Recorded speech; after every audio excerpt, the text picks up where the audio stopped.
time of religious wars.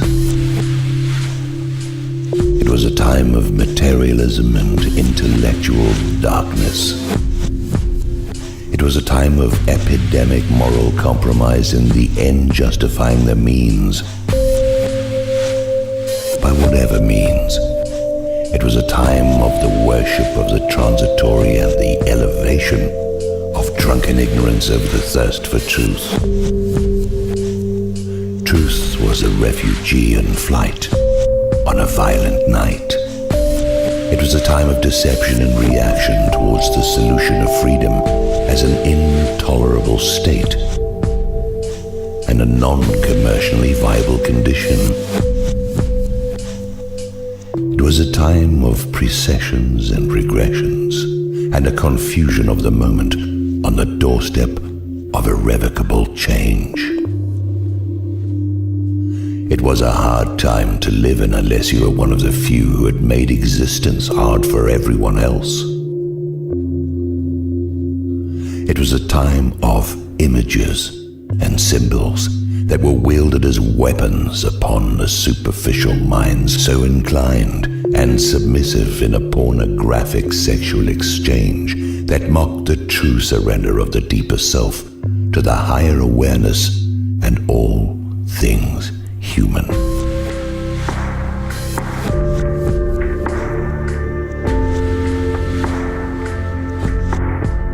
It was a time of debasement for the virtues and a celebration of vice, because it was a time of political correctness,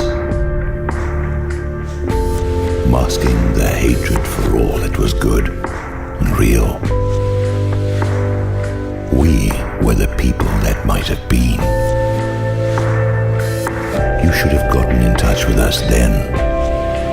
We were the unseeing and relentless persecution of those envisioned who were labeled a threat to the disorder of order. We were pawns engaged in our own destruction, proud and stupid and false. We cheered in the Colosseums and informed on our fellows. We raised perversion to be normal and locked normal in a barn. We laughed with merciless humor at persecutions that came by our own consent, and everything was true and meaningful within us. Got up and went. We were the hellbound in denial of the heaven sent. We embraced the animal as the civilized way, cannibalizing our loved ones and killing ourselves like a collection of poor unfortunates who gnawed off their own foot. We held what was trivial as a worshipful profound, and we went all too quickly into the cold and forgotten ground. We made heroes out of rogues and pariahs out of our most important friends. We were the generation of vipers, ever and ever after. Amen.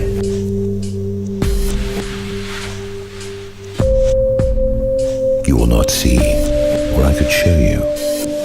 You will not hear, or I could tell you. You will not be stopped or moved.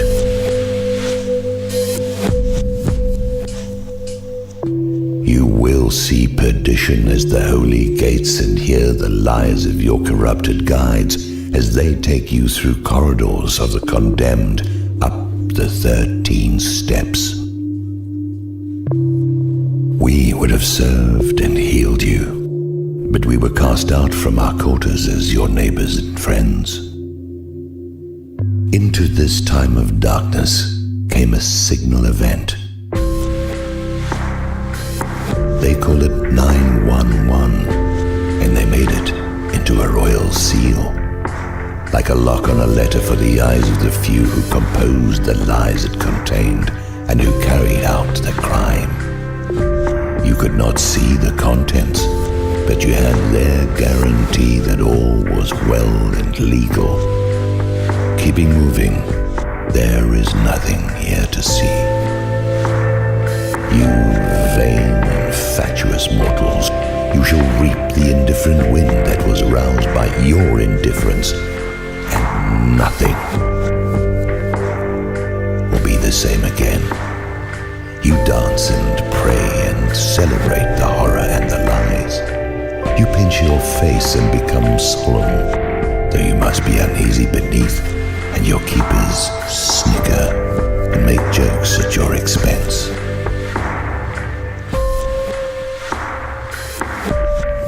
You lick their hands, for they are your master and determiner of fate. You can't get there from here. You can't get there from here. You can't get there from here. We few who wait by highway, we hold up the signs, the bridge is out, and the road is slippery when wet with the blood of those who have driven over through proxy and malicious ascent. You cannot hear, and you will not see, so you will be forced from both perspectives, and you will be brought to your knees. A pestilence moves among you, motivated by hunger and greed. They are the habitation of demons. They are the demon seed, and you are honored and privileged to serve on their behalf, which is the end of all of you. It is no wonder that they laugh. They will not change. They cannot change. They are the expression of what cannot be pacified or convinced. They are open to no argument that might affect profit or excess. They are the poisonous few in your midst. They pretend they are you,